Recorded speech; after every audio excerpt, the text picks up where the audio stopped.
Buenos días a todos, ya estamos de vuelta en el día 2 del CTO Summit 2020. Es un auténtico placer estar aquí de nuevo con vosotros. Mi nombre es Alex Barrera y voy a ser vuestro host y presentador durante el resto de las charlas. Hoy comenzamos prontito, estamos aquí con un grandísimo del mundo tecnológico. Os recuerdo que, como estamos haciendo esto a través de Brela, el contenido de ayer, si os habéis perdido las ponencias de ayer, van a estar subidas en Brela, así que echarle un ojo al contenido en diferido que vamos a ir poniendo ahí. También recordar que tenemos todas las entrevistas que se grabaron previo, y la de Mikel en particular a mí fue una que me gustó muchísimo. Yo recuerdo cuando acabamos la entrevista me decía, bueno, pues esto ya se ha acabado, si ya nos estamos viniendo arriba. La verdad es que persona increíble, un background extraordinario y sobre todo con una profundidad que rara vez se ve en el mundo de la tecnología, así que echarle un ojo a su entrevista en la plataforma Umbrella. Acordaros que la contraseña está justo encima de los links de las entrevistas. Y bueno, de nuevo recordaros que estamos cogiendo preguntas a través de Brela mientras está sucediendo la charla, para que nos dé tiempo al equipo de realización a pasarnos las preguntas y que yo las haga durante el Q&A que vamos a hacer después de la charla. Así que ya sabéis, si tenéis dudas para nuestro siguiente ponente, por favor, id metiéndolas en Brela. Y para todos los que estáis listos, para hablar un poco de cómo se trabaja en una gran empresa, en una gran corporación, con alguien que tiene una tremenda trayectoria dentro de la casa, ¿vale? Él fue Technical Innovation Lead y Executive Architect en IBM, y en la actualidad es el Head of Innovation de IBM para Iberia, Grecia e Israel, y nos va a contar cómo se trabaja en IBM de la investigación a los mercados. Y para hablar de eso, por favor, darle un grandísimo aplauso virtual al gran Mikel Díaz.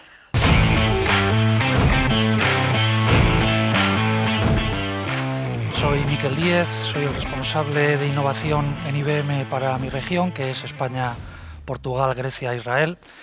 Y quiero aprovechar este rato que tenemos para compartir con vosotros, desde un punto de vista de innovación tecnológica, por dónde estamos en IBM tratando de aportar. Soy consciente que quizás el claim inicial es un tanto ambicioso, pero bueno, ¿no? Ahora un poco lo desgranamos y tratamos de ver el porqué de esto. Decía que puede parecer un poco ambicioso, pero bueno, dentro de IBM le dedicamos a la innovación tecnológica un capítulo muy importante. Y dentro de nuestra compañía hay una división concreta que se llama IBM Research, dedicada exclusivamente a la innovación.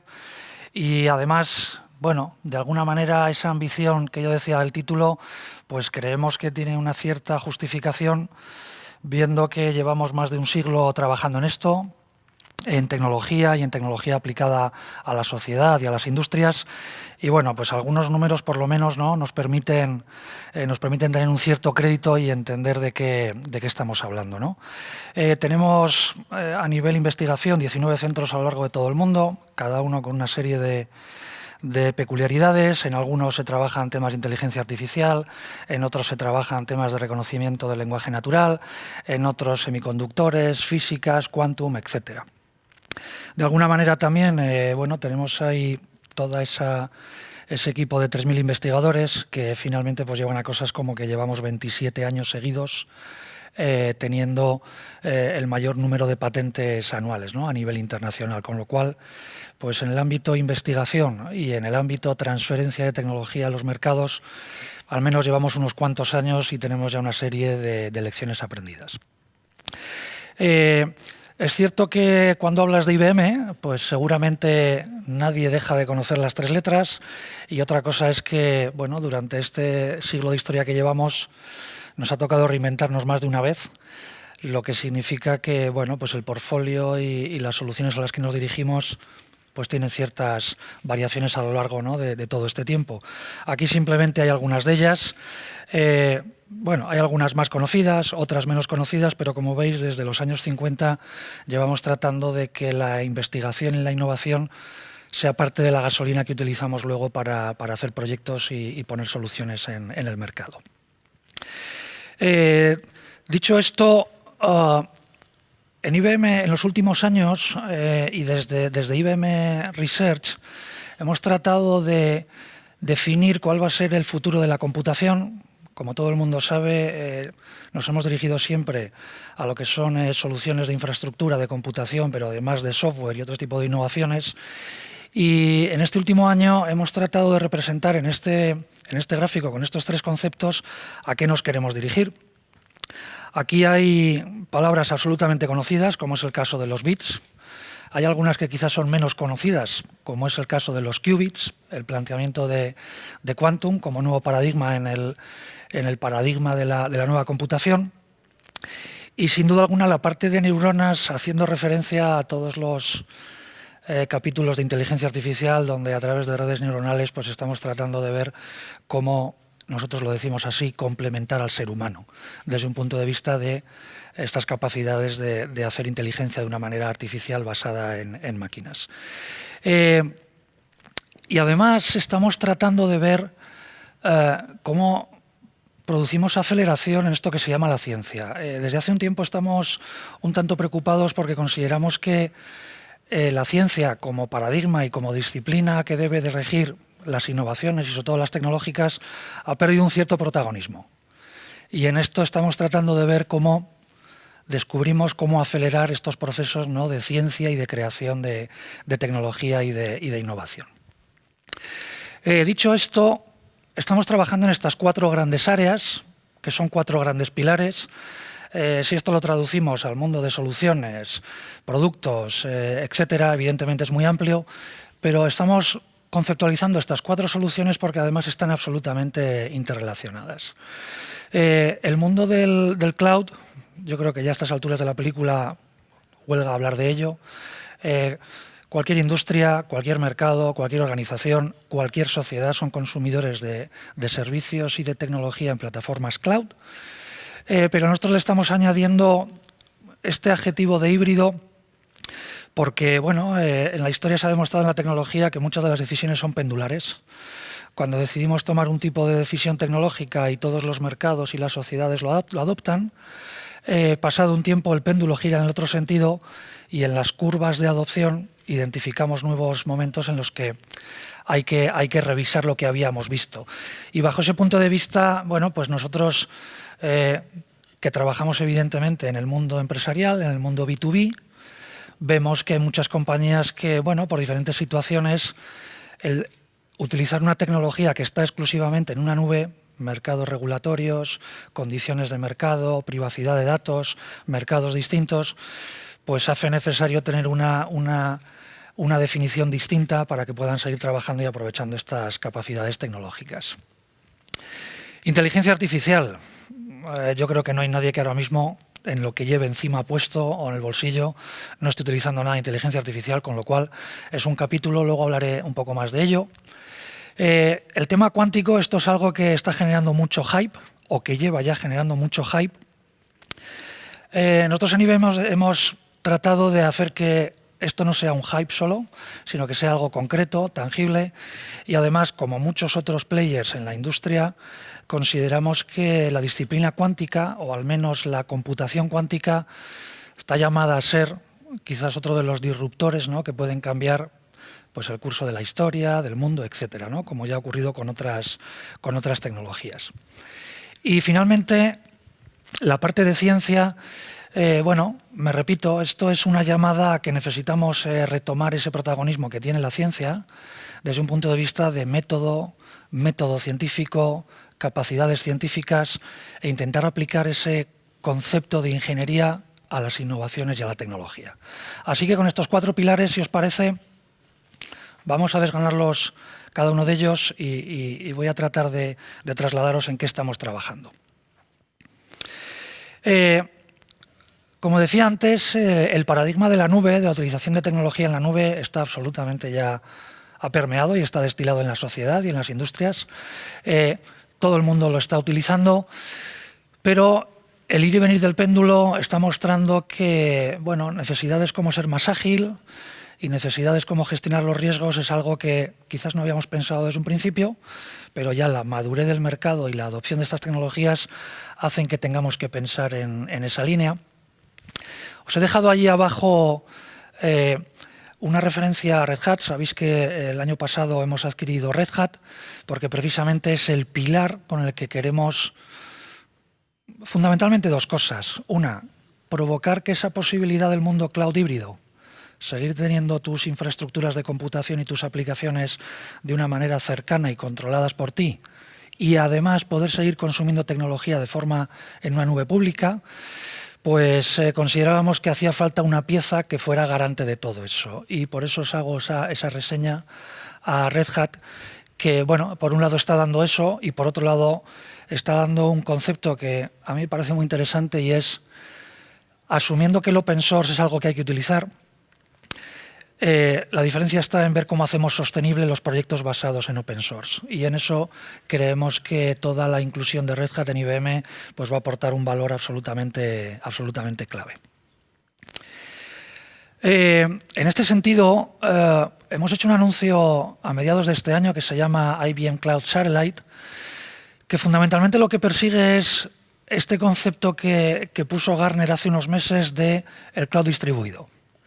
Porque, repito, tener la posibilidad de consumir tecnología en una nube pública, tener la posibilidad de consumir tecnología en tus instalaciones, pero hacer que todo eso sea ágil, que sea gestionable, manejable y que sea sostenible en el tiempo, requiere otra serie de condicionantes. Y bueno, pues en breve seguramente empecéis a oír hablar bastante de Cloud Satellite, porque es una tecnología que, basada en soluciones de Red Hat y en algunas de IBM que teníamos, pues va a empezar a hacer posible cómo distribuir estas cargas de una manera, repito, gestionable y sostenible.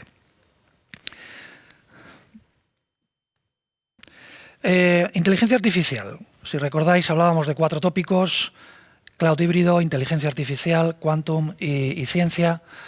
Estamos viendo que la inteligencia artificial, a medida que han ido pasando ya una serie de décadas, no nos olvidemos que la inteligencia artificial solo lleva con nosotros desde los años 50, es decir, esto ya tiene una serie de maduraciones, pero bueno, el estado de la computación hace que ahora sea, digamos, mucho más cercana y posible, y estamos viendo que la inteligencia artificial dentro de las compañías adopta diferentes formas. Adopta la forma de una serie de algoritmias que son capaces de ingestar unos datos y provocar unos scores, unas decisiones. Adopta la forma de reconocer el habla, adopta la forma de reconocer imágenes, adopta la forma de, en ciberseguridad, tratar de encontrar patrones. Entonces, creemos que este concepto de inteligencia fluida empieza a tener un cierto sentido, y que además es necesario que la inteligencia artificial empiece a tener sabores que tienen que ver con cómo somos capaces de aplicar, una vez más, métodos de ingeniería a la hora de utilizar y de crear soluciones basadas en inteligencia artificial. Muy importante el hardware, que tiene que ser capaz de hacer que todo esto acelere. Una de las cuestiones por las cuales la inteligencia artificial allá en los 70 sufrió su invierno es porque a nivel computación no se era capaz de producir una serie de soluciones basadas en algoritmias en tiempos o en ventanas razonables. Por lo tanto, no era factible trasladar o transferir esta tecnología a las industrias. Hay otro punto muy importante, que es el del sesgo y la confianza y la seguridad. Yo creo que todos somos conscientes de, bueno, pues las diferentes situaciones que ha producido todo, desde los deepfake a situaciones de recomendadores, situaciones de generadores de crédito de riesgo, de decisiones en el ámbito de justicia, etcétera. Con lo cual, trabajar en este aspecto de intentar conseguir una inteligencia artificial en la que podamos confiar es algo en lo que nosotros trabajamos mucho, y además creemos que como sociedad no nos podemos permitir no hacerlo, ¿no?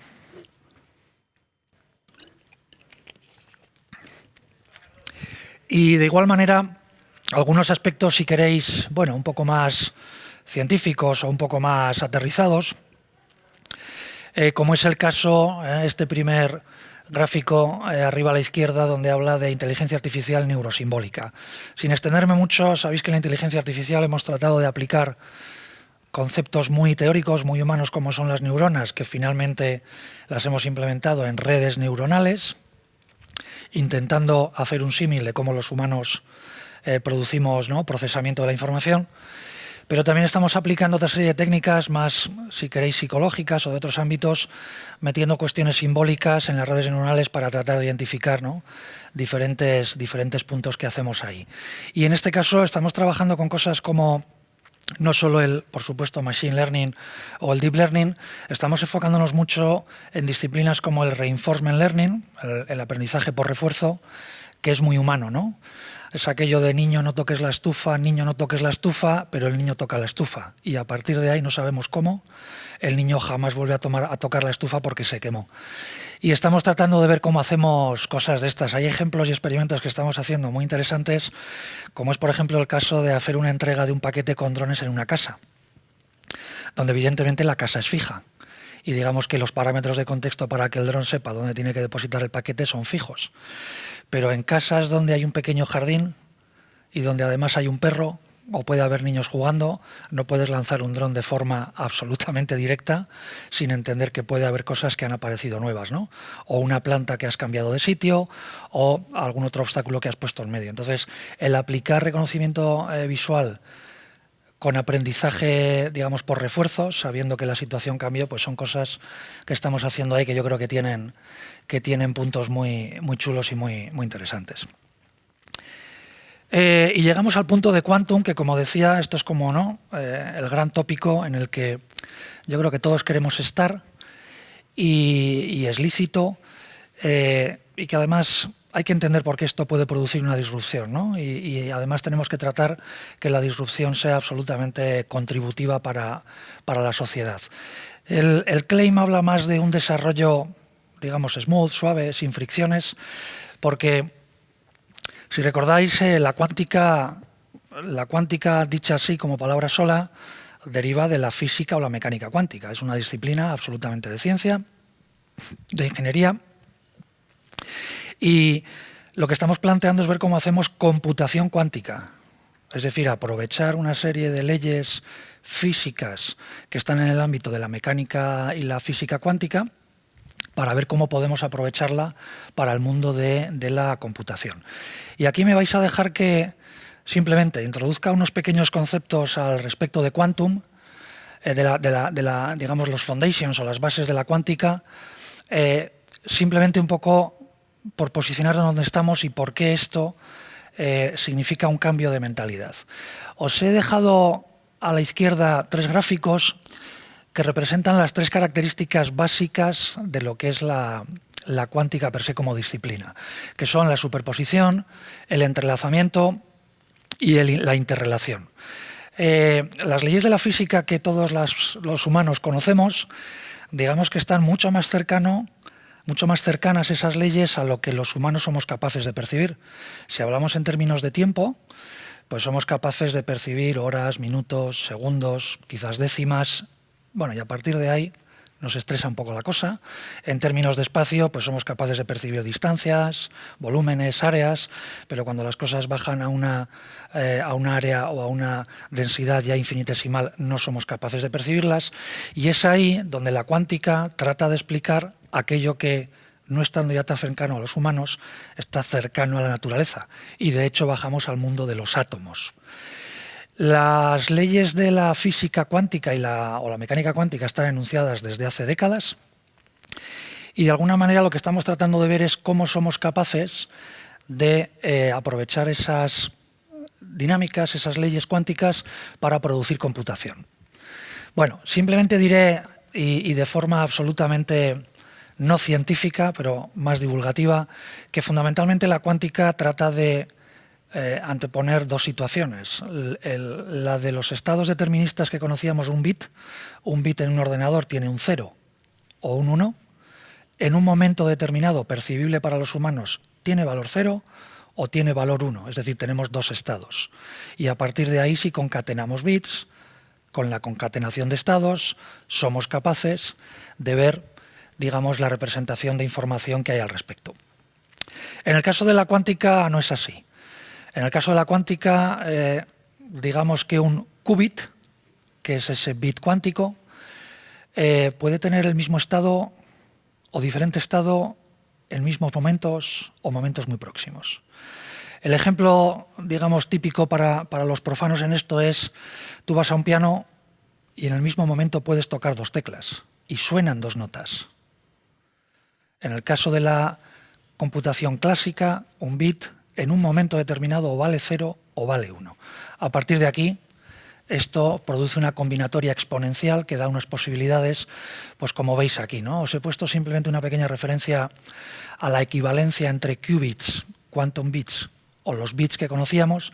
Entonces, si os fijáis, con 2 qubits somos capaces de representar los estados que antes representábamos con 512 bits.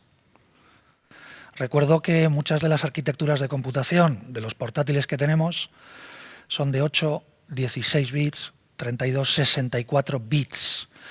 Fijaros que si fuéramos capaces de tener una máquina con 200 qubits, pues seríamos capaces de llegar a combinatorias de todos los átomos del universo.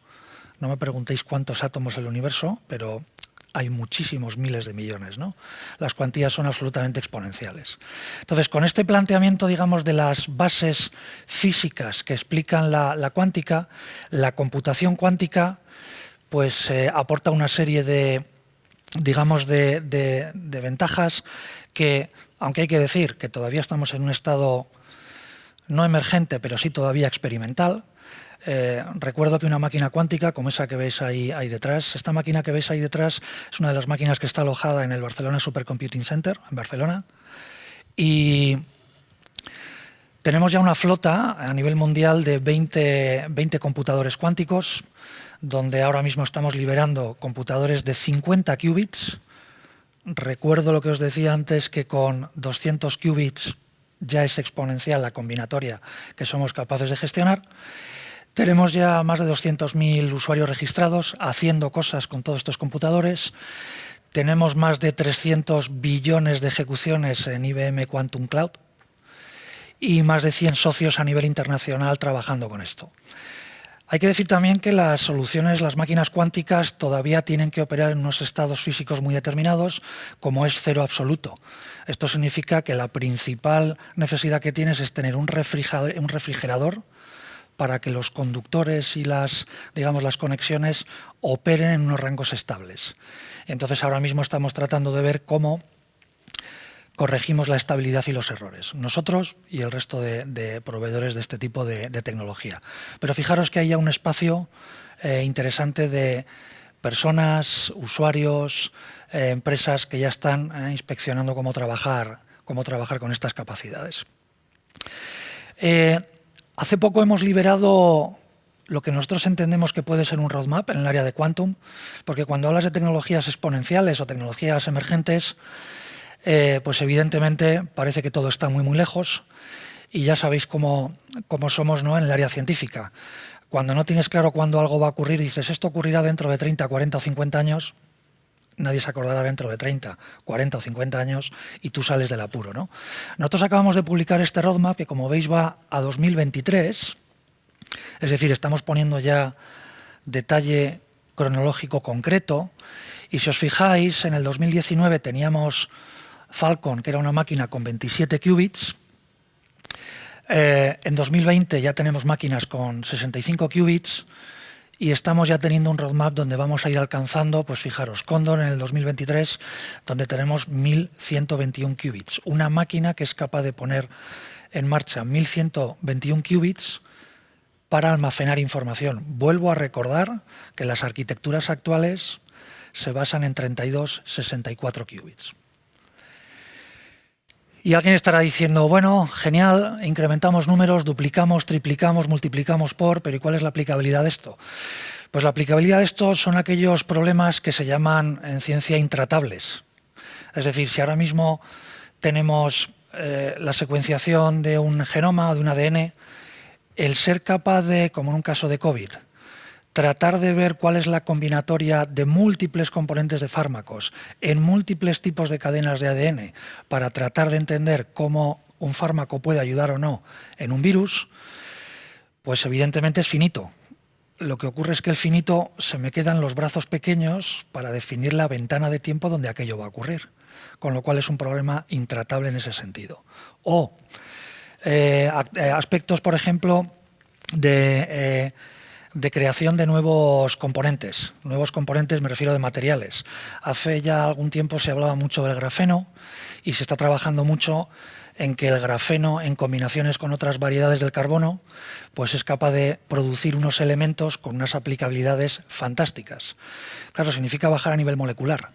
Y una vez más, la combinación de N moléculas con N restricciones, con N posibilidades para generar N compuestos, se vuelve a hacer un problema intratable con una computación clásica. Estos son los tipos de problemas donde intenta ir la computación cuántica. Y que nadie se olvide, no todos los problemas se van a resolver con el mismo jarabe. Hay problemas específicos para la computación cuántica y problemas específicos para la computación clásica.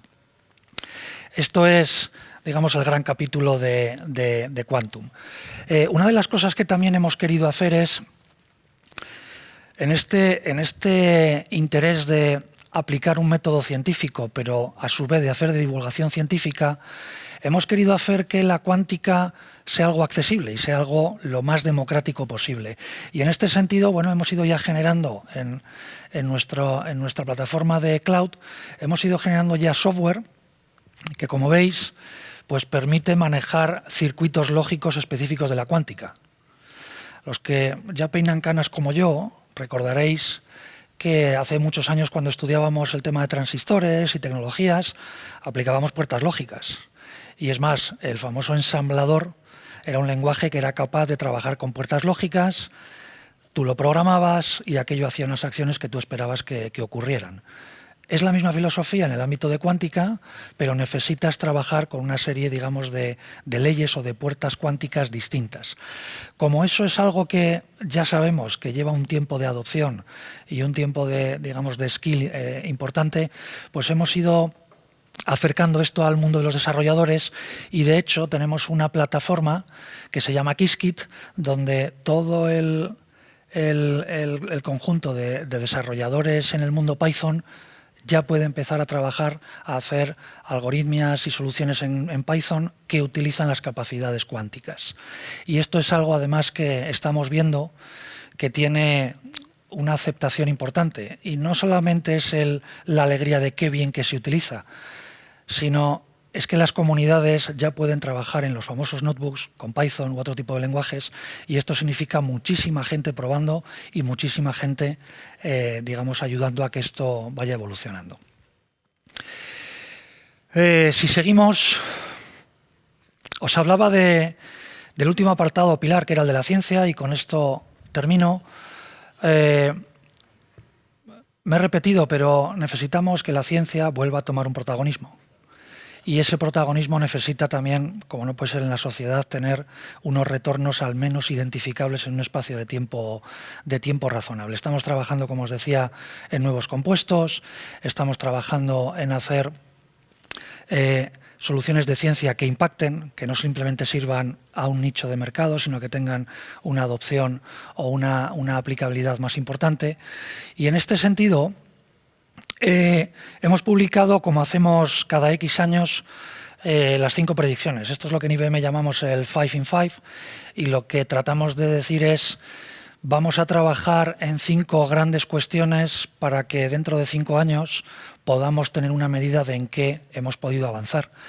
Y producto de tecnologías como las que he hablado, de un cloud híbrido democratizado y accesible, gestionable, soluciones de inteligencia artificial sin sesgo y al alcance de todo el mundo, y capacidades cuánticas para todas las comunidades de desarrolladores, pues estas son las 5 predicciones que hemos hecho en las que vamos a trabajar, y que, si os fijáis, pues son o tienen una finalidad absolutamente contributiva a la sociedad. Estamos hablando de ver cómo convertimos CO2 en otro tipo de elementos. El problema climático del CO2 y del ozono es clarísimo. De igual manera, ver cómo podemos trabajar en hacer que la fijación del nitrógeno en plantas pueda ayudar a desarrollar zonas en términos de alimentos que no era posible. El mundo de la energía y materiales, en este sentido fotovoltaicos, yo creo que no se nos escapa a nadie. Lleva un ritmo tremendo, pero la capacidad y las posibilidades son enormes. Y como no puede ser de otra manera, pues trabajar en el mundo salud, ¿no? Que esto sí que es un impacto que es absolutamente como estamos viviendo tremendo, ¿no? Y acabo simplemente con un call to action, una llamada. Acabamos de publicar lo que nosotros llamamos la urgencia en la ciencia.